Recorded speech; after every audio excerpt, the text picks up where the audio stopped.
Hello guys, welcome back to my channel. তো তোমরা কেমন আছো? আশা করছি খুব ভালো আছো, আর আমিও খুব ভালো আছি। তো গাইস, আজকে ভ্লগে আসার কারণ, বাড়িতে মা নেই। মা নেই বলতে, মা গেছে দিদির বাড়ি। অনেক দিন হলো মা দিদির বাড়ি গেছে। আসলে তোমাদের আমি আগেও বলেছিলাম যে দিদির শরীরটা খারাপ, সেই কারণে দিদির বাড়ি গেছে। তো আমি আছি, বাবা আছি। তো সেই জন্য আইছি তোমাদেরকে দেখানোই যাক আমি সারাদিন কি করলাম না করলাম, বাড়িতে কি কাজ করলাম। তো চলো, আগে সকালে উঠে সব কাজ সেরে ফেলেছিলাম, বাড়ির যেই কাজগুলো হয় সেরে ফেলেছি। সেরে ফেলে বাবাকে ডাকলাম, বাবা উঠলো, বাবাকে চা করে দিলাম। তো চা করে দেওয়ার পরে আমি চা খাই না বলতে ওই শখ স্বাদ গেলে একবার দুবার চা খাই, বাট রোজ চাটা আমি খাই না। তো এখন এই কদিন আমি ওই লেবু জল করে খাচ্ছি। এই কদিন বলতে হয়ে গেল, অনেক দিনই হয়ে গেল লেবু জলটা করে খাচ্ছি। তো সেই কারণে বাবাকে চা করে দেওয়ার পর আমি লেবু জল খেয়ে তারপর কাকিমাদের বাড়ি এসেছি। কাকিমা দেখো পুজো করছে। তো কাকিমা একটু সকালের দিকেই পুজো করে নেয়। আমি অতটা সকালের দিকে পুজো করতে পারি না। বাবা যেদিকে তাড়াতাড়ি উঠে পড়ে বাবাই পুজো, রোজ বাবাই পুজো করে। বাবাও সকালের দিকেই করে নেয়, এই 8টা-9টার দিকে করে নেয়। বাট আজকে বাবা পুজো করতে পারে না, আমিই পুজো করব। তো সেটাও তোমাদেরকে আমি দেখাবো। তো তার জন্য দেখো, আমি পুজো করার জন্য ফুল আগে থেকে তুলে নিয়ে চলে এসেছিলাম। আমাদের বাড়ির পিছনে কয়েকটা গাছ আছে, ওখান থেকে ফুল তুলে নিয়ে এসেছিলাম। বাইরে কোথাও যাই না, তো ওখান থেকেই তুলে নিয়ে এসে তারপর ঠাকুরের বাসনগুলোও আমার ধোয়া হয়ে গিয়েছিলো। বাসন টাসন ধোয়ার পর জল আনতে গিয়েছিলাম। জল এনে জল আনতে গিয়েছিলাম বলতে গাইস, আমাদের সাবমার্শাল নেই। ঘরে একটা ওই সিলিন্ডার কল আছে, বাট ওই জলটা খাওয়া হয় না। তো সে কারণে রাস্তার কল থেকে জল আনতে গিয়েছিলাম। তো জল আনার পর বাবা বললো যে আমার শরীরটা খারাপ, তুই পুজোটা করে নে। আচ্ছা ঠিক আছে, আমি করে নেব। তো তার জন্য দেখো আমি চান করতে যাচ্ছি। তো চলো চান করে আসি। তো গাইস, চান করে চলেও এসছি। দেখো, চান করে আসার পর আমি বাবাকে জিজ্ঞাসা করলাম, বাবা মুড়ি খাবে কি না? বাবা বললো না, আমি একটু পরে খাবো। তো সেই কারণে আমি ভাবলাম যে চুল ফুল মুছে পুজোটা সেরে নিই, তারপর না হয় বাবাকে মুড়ি দেবো। আর আমিও তো কিছু খাইনি, দেখলে আমি ওই জাস্ট শরবত টাইপের ওটাই খেয়েছিলাম। শরবতও ঠিক নয়, লেবু জল। তো খাওয়ার পর চুল ফুল মুছে তো তারপর আমি পুজো করতে লেগে গিয়েছিলাম। তো আমি যতদিন বাড়িতে আছি রান্নাটা, ওই সকালের দিকে রান্নাটা আমি করি না, বাবাই রান্নাটা করে। আমাকে রান্নার দিকে তো দিতে যায় না, দেয় না রান্না করতে। আমি পারি রান্না করতে, বাট দেয় না। ওই রাতে রুটিটাই আমি করি। বাবা রান্না করছিল, আর আমি দেখো গাইস পুজো করছি। এই যে আমাদের এই ঠাকুর বলতে আমাদের ঠাকুরটা অন্য জায়গায় ছিল, অন্য দিকে ছিল। তো সবাই বলছে নাকি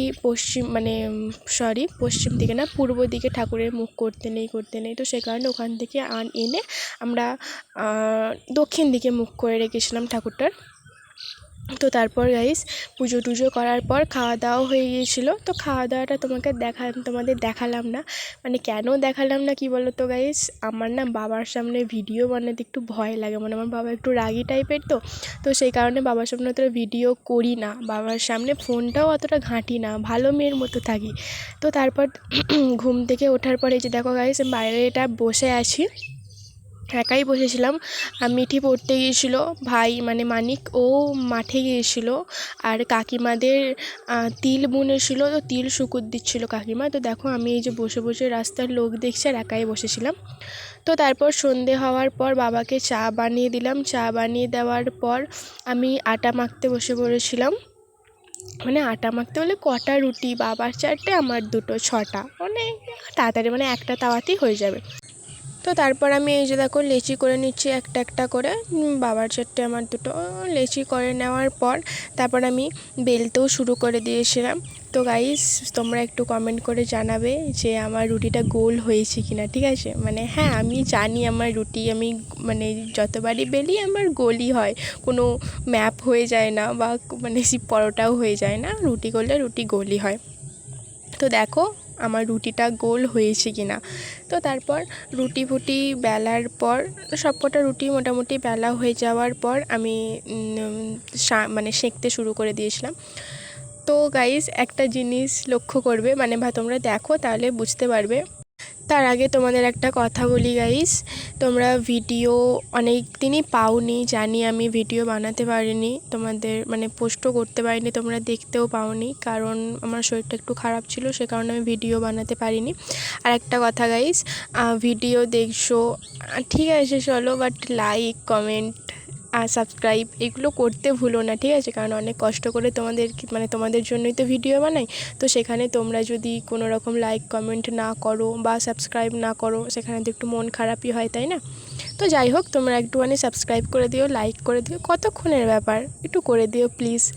তো দেখো গাইস, আমি এখানে রুটি করতে শুরুও করে দিয়েছি। সত্যি কথা বলতে গাইস, বেশিক্ষণ দাঁড়ালে আমার কোমরে আর গোড়ালিতে এতটাই পরিমাণে যন্ত্রণা হয় না, জানি না কেন। অনেক দিন ধরে ডক্টর দেখাবো করছি, দেখানোও হচ্ছে না। তো যাই হোক, চলো দেখো গাইস, আমি এখানে আমি রুটি সেঁকতে জানি, ঠিক আছে? আর কার কার রুটি সেঁকলে পুরোপুরি ফোলে আমাকে একটু কমেন্ট করে জানাবে।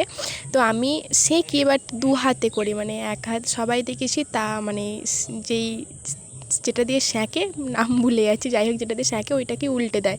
তো আমি কোনো দিন চেষ্টা করিনি, বাট আজকে চেষ্টা করে দেখেছি হয়েছে। প্রথমেরটা খুব ভালোভাবেই হয়েছিল, তো দ্বিতীয়টাও হলো, বাট তারপরে আমি করতে গেছি তোমার সেই ছাঁকনিটা মানে ভেতরে পড়ে গিয়েছিলো নিচেতে, তারপর আমি আবার কুড়িয়ে টুড়িয়ে ভালো করে রাখলাম। তো আমার বাবা রুটি খায়, রুটিটা মানে আটারই হয়, বাবা ময়দা রুটি খেতে পারে না বলে আটারই রুটি করি। কিন্তু কথা হচ্ছে আটার রুটি করলেও আমাকে জলে ভেজাতে হয়। জলে ভেজাতে বলতে কেমন বুঝতে পারছো তোমরা, অনেকেই জল রুটি খাও, মানে হালকা নরম হয় জলে ভেজালে, কারণ বাবা খেতে পারে না, শক্ত হয়ও না, নরমই হয়, যেহেতু আটার রুটি নরমই হয়, তবুও বাবা অতটা চিবাতে পারে না বলে বাবার জন্য এরকম জল রুটি করি। তো যাই হোক, এখানে রুটি করার পর বাবাকে জিজ্ঞেস করছিলাম যে বাবা রুটি খাবে কি না। বাবা বললো না, আমি এখন খাবো না, একবারে রাতেতেই খাবো। তো তারপর রুটি করার পর মানে দুপুরে একটু তরকারি ছিল, আর বাবা বলল দেখ তরকারি করতে কিছু হবে না, তুই বরঞ্চ ঢ্যাঁড়স আর আলু ভাজ। তো আমি সেজন্য কী করলাম, ঢ্যাঁড়স ভেজেছিলাম, আলুটা ভাজিনি, ঢ্যাঁড়স ভেজেছিলাম। তো তারপর কাকিমা ঘুগনি দিয়েছিল, তো সেই কারণে আমার ভালোই হয়েছিল, কারণ সত্যি কথা বলতে আমি ঢ্যাঁড়সটা অতটা পছন্দ করি না, মানে ঢ্যাঁড়স জিনিসটাই পছন্দ করি না। তো তার জন্য বাবা ঢ্যাঁড়স ভাজা আর ঘুগনিও বাবাকে দিয়েছিলাম, মিষ্টি ছিল, আর আমি ঢ্যাঁড়স ভাজা আর খাইনি, আমি ওই মিষ্টি আর ঘুগনি দিয়েই খেয়ে নিয়েছিলাম।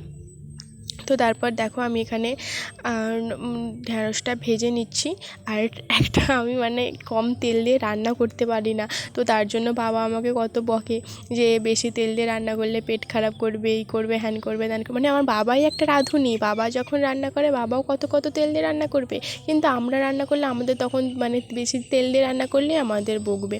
তো যাই হোক, এখানে আমি ঢ্যাঁড়স ভেজেছি, আর পরে এতটা তেল ভেজেছিলো, আমার বাবা বলছে একটা মানে এই কটা ঢ্যাঁড়স ভেজেছিস এত তেল দিয়ে, আমি কিছু বলিনি। তো তারপর এখানে ঢ্যাঁড়সটা ভাজা হয়ে যাওয়ার পর তারপর মিঠি ঘুগনি দিয়ে গেল।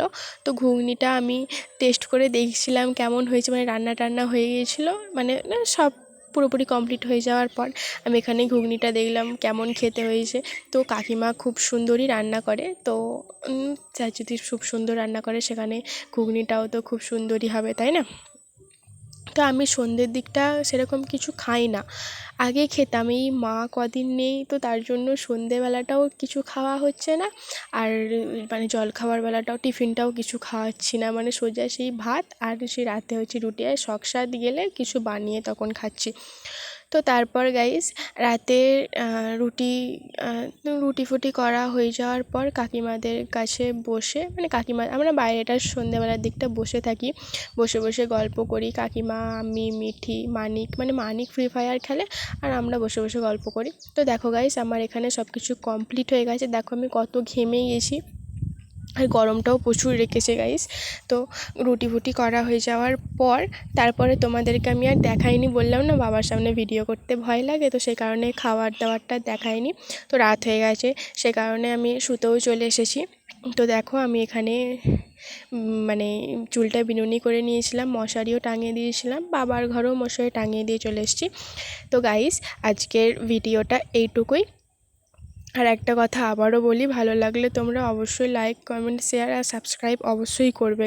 নেক্সট কীরকম ভিডিও তোমরা দেখতে চাও আমাকে সেটাও জানাবে। তো চলো আজকে এইটুকুই, বাই বাই, গুড নাইট।